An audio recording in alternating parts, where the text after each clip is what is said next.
மக்கள் செல்வன் விஜய் சேதுபதி சார் நடித்த அந்த படம் எனக்கு பிடிக்கும். சூப்பர் டீலக்ஸ் படம். அது இன்னைக்கு வரைக்குமே என் வாழ்க்கையில் நான் ஏற்றுக்க முடியாத ஒரு மூவியாக இருக்குது. திருநங்கைகள்னா இப்படி தான், இவங்க கூப்பிட்ட உடனே அப்ரோச் பண்ணோடனே இவங்க எதுவாக இருந்தாலும் செவி சாச்சிருவாங்கன்னு நினச்சிட்டு இருக்காங்க. அது தப்பு.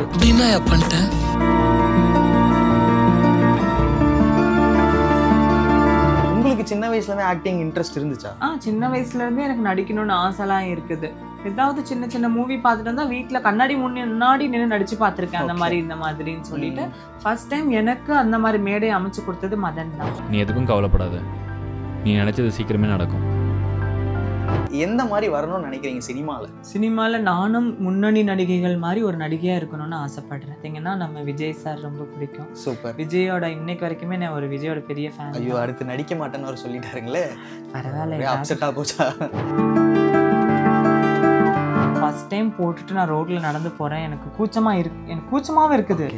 இந்த ஆடை வந்து என்னை எப்படி பார்ப்பாங்களோ அப்படிங்கிற ஒரு கூச்சம் இருந்துச்சு. இருந்தாலும் நம்மளுக்கு பிடிச்ச ட்ரெஸ்ஸை போட்டு தான் நடந்து போகிறோம், நம்ம ஏன் கூச்சமாக போகணும்னு அப்புறம் எப்பவும் போலமே கம்பீரமாக நடக்க ஆரம்பித்தேன். தெரியல, அப்போ தான் எனக்கு சீண்டல்னாவே என்ன தெரிஞ்சிச்சு. ஷாலை இழுக்கிறது, டாப்பை இழுக்கிறது, அந்த மாதிரிலாம் நடந்துச்சு. சீக்கிரமாக நம்ம உடம்பு குறைக்கலாம் அப்படின்னு சொல்லி போனது தான் இந்த சர்ஜரி. ஸோ அதில் போய் தான் குறைச்சிட்டேன். அதில் ஒரு 40 கிலோ குறைஞ்சிட்டேன். சர்ஜரினா என்ன சர்ஜரி? இது என்ன பண்ணுவாங்க? இது வந்து மினி கேஸ்ட்ரிக் பைபாஸ் சர்ஜரின்னு சொல்லிட்டு சாப்பாட்டு பையோட அளவை சின்னது பண்ணிடுவாங்க உடல்ல. ஸோ அது மூலமா எந்த சைடு எஃபெக்ட்ஸ் அந்த மாதிரிலாம் எதுவும் இல்லை? இருக்கலாம், இப்போ இருக்காது, பின் காலத்தில் இன்னும் கொஞ்சம் தள்ளி வரலாம். நம்ம பண்ணுற எல்லா சர்ஜரியுமே நம்மளுக்கு ஒரு இப்போ காட்டாது, பின் காலத்தில் தான் காட்டும்.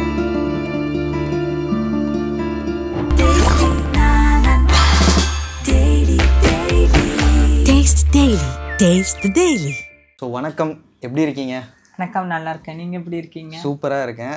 அண்ட் ரீசெண்டாக வந்து இன்ஸ்டாகிராம், யூடியூப் எதை திறந்தாலுமே வந்து நீங்கள் தான் வந்துட்டு இருக்கீங்க. ஸோ வந்து இப்போது இந்த வைரல் இந்த மேட்டர்லாம் வருது. நீங்கள் ஏன்னா ஆல்மோஸ்ட் நீங்கள் அதுக்கு முன்னாடி நடிச்சும் இருக்கீங்க. அப்போவும் நிறைய கமெண்ட்ஸ் நான் பார்த்துருக்கேன். அந்த டைம்லேயே கூட நிறைய பேர் வந்து நல்லா பண்ணுறீங்க, நல்லா நடிக்கிறீங்க, முக்கியமாக வந்து நீங்கள் சொல்கிற மாதிரி நீங்கள் ஒரு பொண்ணு மாதிரியே இருக்கீங்க. அண்ட் வாய்ஸ் கொண்டுமே வந்து அந்த இதுவாக தான் இருக்குன்னு கமெண்ட்ஸ்லாம் நான் பார்த்துருக்கேன்.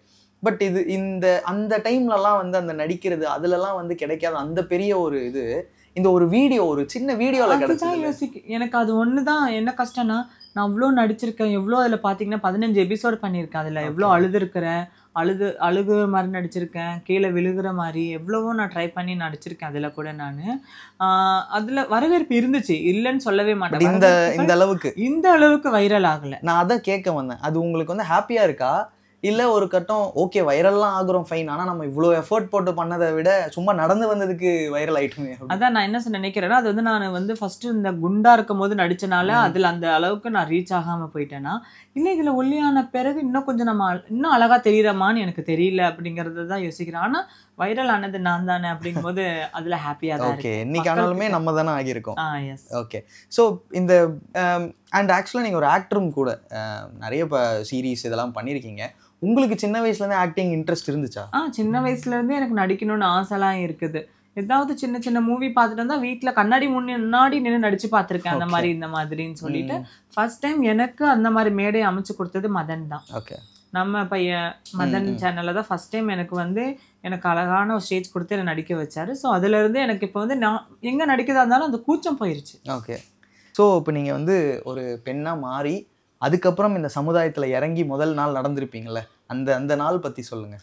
அதுதான் நான் ஃபஸ்ட் டைம் வந்து நான் இது நாள் வரைக்கும் என்னோட 4 அறைகளுக்குள்ளே மட்டுமே கண்ணாடிக்கும் 4 அறைகளுக்கும் மட்டுமே தெரியும் நான் பெண்ணுடைய ஒருத்தன் ஆசைப்படுறேங்கிறது. அத்தனை நாள் அவங்களுக்கு தெரியும், இந்த 4 செய்வத்துக்கு கண்ணாடிக்கு தெரியும், அவ்வளோதான், வேறு யாருக்குமே தெரியாது.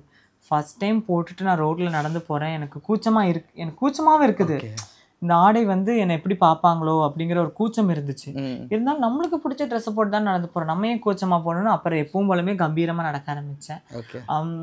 அப்பவும் கேலிகள், கிண்டல்கள், சீண்டல்கள் இருந்துச்சு. அது வரைக்கும் எதுவுமே தெரியல. அப்போ தான் எனக்கு சீண்டல்னாவே என்ன தெரிஞ்சிச்சு. ஷாலை இழுக்கிறது, டாப்பை இழுக்கிறது, அந்த மாதிரிலாம் நடந்துச்சு. பைக்கில் போகும்போது கையை அப்படின்னு சொல்லிட்டு போகிறது, அதெல்லாம் அப்போ தான் பயந்தேன். ஐயோ அன்சேஃப் போல வருதுலாம் அப்படின்னு சொல்லிட்டு. ஓகே, ஒரு பொண்ணா இருக்கிறது கொஞ்சம் கஷ்டம்தான் அப்படிங்கிறத நான் அனலைஸ் பண்ண முடிஞ்சிச்சு.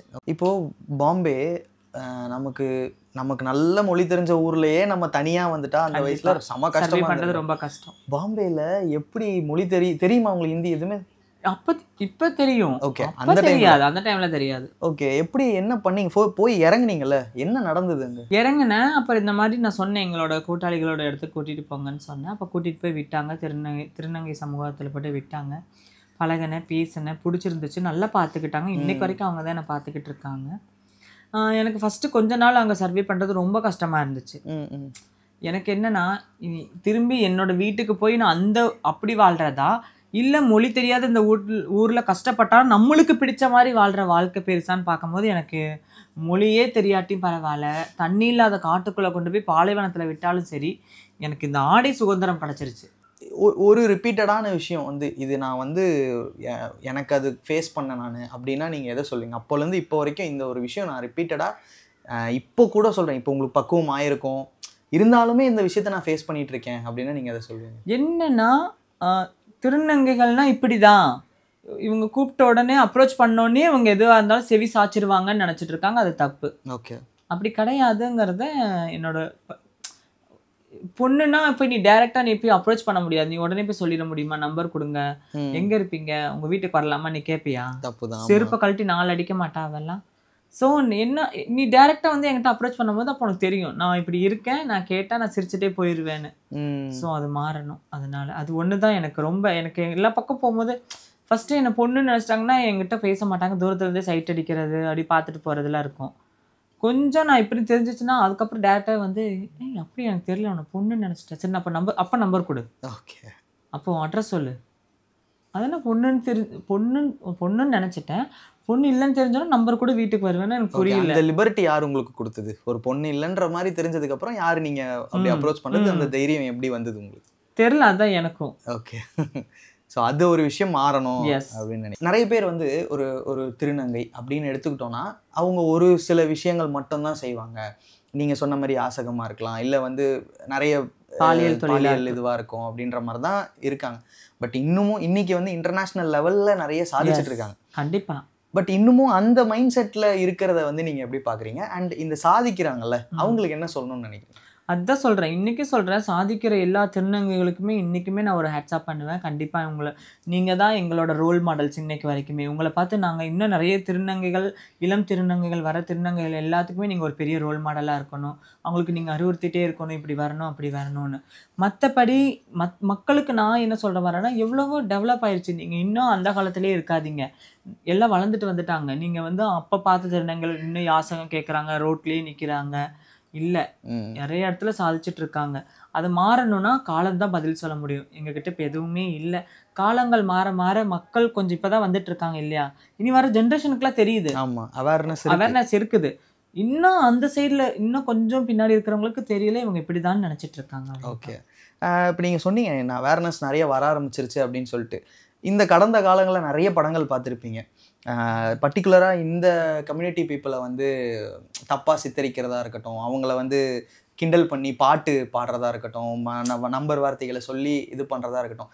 இத்தனை வருஷம் இப்போ மேபி கொஞ்சம் மாறுதுன்னு வச்சுக்கோங்களேன்.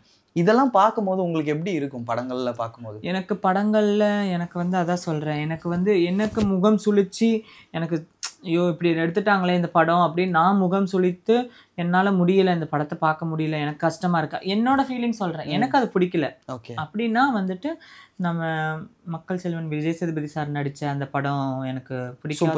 சூப்பர் டீலக்ஸ் படம்.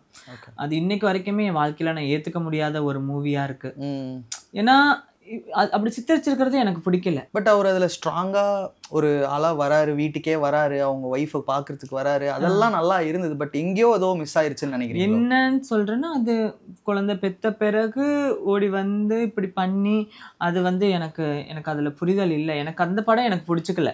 ஓகே, திருநங்கைகளை தப்பாக காட்டுற மாதிரி ஒரு காவல்துறையினர் இழுத்துட்டு போகும்போது அந்த இடத்துல அவர் ஒரு தொழில் இந்த அப்படின்னு காவல்துறை வந்து அவங்களை செய்ய சொல்றது, அந்த சீன்ஸ்லாம் எனக்கு விருப்பம் இல்லாதது ஒன்று.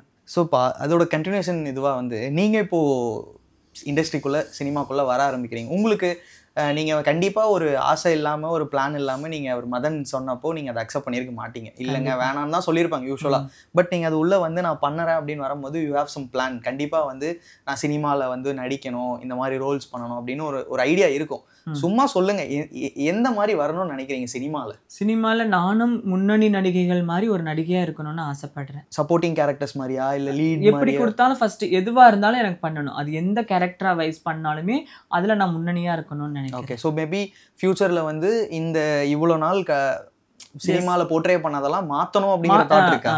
எஸ். ஸோ அந்த மாதிரி உங்களுக்கு எழுதுறது அது மாதிரிலாம் தோணுமா இந்த ஃபீல்டில் இருக்கு? இல்லை, அதனால எனக்கு அதுக்குன்னு அந்த டைரக்ஷன் வருமா, உங்களுக்கு ரைட்டிங் வருமான்னு கேட்டால் அதெல்லாம் இல்லை. தெரியல. ஆக்டிங் கண்டிப்பாக வரும்.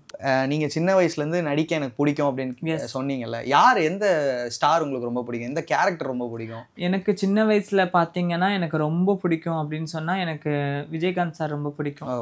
அவர் எனக்கு ரொம்பவே பிடிக்கும். அவர் கூட எனக்கு ரொம்ப பிடிக்கும். அதுக்கப்புறம் எனக்கு பிடிக்க வந்தது பார்த்தீங்கன்னா நம்ம விஜய் சார் ரொம்ப பிடிக்கும். சூப்பர். விஜயோட இன்னைக்கு வரைக்குமே நான் ஒரு விஜயோட பெரிய ஃபேன். ஐயோ, அடுத்து நடிக்க மாட்டேன்னு அவர் சொல்லிட்டாருங்களே, பரவாயில்ல, அப்செட்டா போச்சா? ஓகே, அவர் எனக்கு ரொம்ப பிடிக்கும். அடுத்து வந்து கேர்ள்ஸில் நல்லா ஒரு இதில் பிடிக்கும் அப்படின்னு சொன்னீங்கன்னா ஹீரோயினில் வந்து நம்மளுக்கு நயன்தாரா மேம் எனக்கு பிடிக்கும். அவங்க ஆக்டிங் எனக்கு ரொம்ப பிடிக்கும். ஸோ அடுத்து என்ன பிளான் இருக்குது? அடுத்த கட்ட நடவடிக்கைகள்லாம் என்ன? அதுதான் சீக்கிரமாக நானும் ஒரு நல்ல ஒரு மூவிக்குள்ளே போகணும்னு ஆசையாக இருக்குது. ஏதாச்சும் மூலமாக கண்டிப்பாக நான் வரணும்னு நினைக்கிறேன். நானும் கால் பதிக்கணும்னு நினைக்கிறேன். கண்டிப்பாக டெஃபினட்டாக பதிப்பீங்க. அண்ட் அதுக்கு முடிக்கிறதுக்கு முன்னாடி வந்து உங்களோட டிரான்ஸ்ஃபர்மேஷன், இன்னொரு டிரான்ஸ்ஃபர்மேஷன் இருக்குது. எவ்வளோ இருந்தீங்க வெயிட்டு? 107. அப்பாடி, 100 செஞ்சுரி அடிச்சிட்டிங்க. ஸோ ஓகே, எல்லாமே ஃபிக்ஸ்டு கரெக்டாக இருந்தது. நீங்களும் போயிட்டு இருக்கும்போது எப்போ யோசிச்சிங்க நம்ம உடம்பு குறைக்கலாம்? அதுதான் சொல்கிறேன். நான் எப்போ யோசித்தேன் அப்படின்னு பார்த்தீங்கன்னா ரொம்ப உடம்பு விழுந்து எனக்கு ஒரு 2-3 ஆடிஷன் நடந்துச்சு. அப்போ என்ன சொல்லிட்டாங்க அப்படின்னா, நீங்கள் ரொம்ப குண்டாக இருக்கீங்க, கொஞ்சம் உடம்பு குறைச்சிக்கோங்க அப்படின்னு சொன்னாங்க. ஓ, அப்போ உடம்பு குறைக்கணுமா அப்படின்னு சொல்லிட்டு கொஞ்சம் நான் ட்ரை பண்ணேன். என்னென்னவோ ட்ரை பண்ணி பார்த்தேன், எனக்கு அது முடியல, எனக்கு சாட்டிஸ்ஃபைட் தரல. இப்போ எப்போவுமே அதான் சொல்கிறேன், நம்மளுக்கு வந்து ரொம்ப லேட்டாக ரெகனைஸ் பண்ணுறதுக்கும் சீக்கிரமாக நம்ம ரெகனைஸ் பண்ணுறதுக்கும் கொஞ்சம் டிஃப்ரெண்ட் இருக்குது. ஸோ நம்ம இப்படி பண்ணுறதோட சீக்கிரமாக நம்ம உடம்பு குறைக்கலாம் அப்படின்னு சொல்லி போனது தான் இந்த சர்ஜரி. ஸோ அதில் போய் தான் குறைச்சிட்டேன். அதில் ஒரு 40 கிலோ குறைஞ்சிட்டேன். 38. ஓகே, சர்ஜரினா என்ன சர்ஜரி? இது என்ன பண்ணுவாங்க? இது வந்து மினி கேஸ்ட்ரிக் பைபாஸ் சர்ஜரின்னு சொல்லிட்டு சாப்பாட்டு பையோட அளவை சின்னது பண்ணிடுவாங்க குடலை. ஓகே, ஸோ அது மூலிமா எந்த சைடு எஃபெக்ட்ஸ் அந்த மாதிரிலாம் எதுவும் இல்லை? இருக்கலாம், இப்போ இருக்காது, பின்காலத்தில் இன்னும் கொஞ்சம் தள்ளி வரலாம். நம்ம பண்ணுற எல்லா சர்ஜரியுமே நம்மளுக்கு ஒரு இப்போ காட்டாது, பின்காலத்தில் தான் காட்டும். ஓகே, ஸோ இப்போது இந்த ஃபுட் ஹேபிட்ஸ் அப்படி ஜிம் அந்த மாதிரி எதுவும் பிளான் பண்ணீங்களா? எல்லாமே ட்ரை பண்ணேன், எல்லாமே.